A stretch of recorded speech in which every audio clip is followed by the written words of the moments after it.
Identify the zeros, wholes, and vertical asymptotes of this rational function right here. Well, what we need to do is we need to factor this guy out. And once we factor this guy out, this is what we look for. Any unique factor that lives in the numerator is going to be a 0. Any unique factor that lives in the denominator is going to be a vertical asymptote. Any factor that is the same in the numerator as the denominator is going to be a whole. So I need to factor this guy out and see what I have to work with here. So factoring out the top is going to be two numbers that add up to 1 and multiply out to -6, x plus 3, and x minus 2. What I can do here is I can pull out a -4. So let's factor out a -4.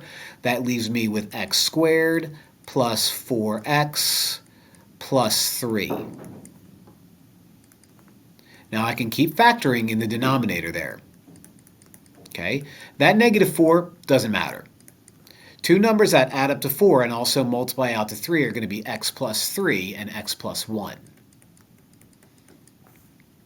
Now I have 4 x factors, 2 in the numerator, 2 in the denominator. That -4 is not going to help me at all in answering this question because there's no x attached to that -4. But let's figure out the magic numbers, the numbers that make each factor equal to 0. If I have x plus 3, then -3 is going to make that factor equal to 0. If I have x minus 2, then +2 is going to make that factor equal to 0. If I have -3, then x equals -3 is going to make that factor equal to 0. And if I have +1, then x equals -1 is going to make that factor equal 0. Now I take a look at each of my 4 x values and I figure out whole, 0, or vertical asymptote. I have x equals -3 in the numerator, which happens to repeat in the denominator, which means you are a whole.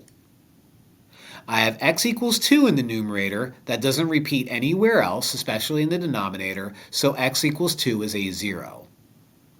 I have x equals -1, which is all alone in the denominator. That's a vertical asymptote. So my whole is going to be x equals -3. My 0 is going to be x equals 2. And my vertical asymptote is going to be x equals -1.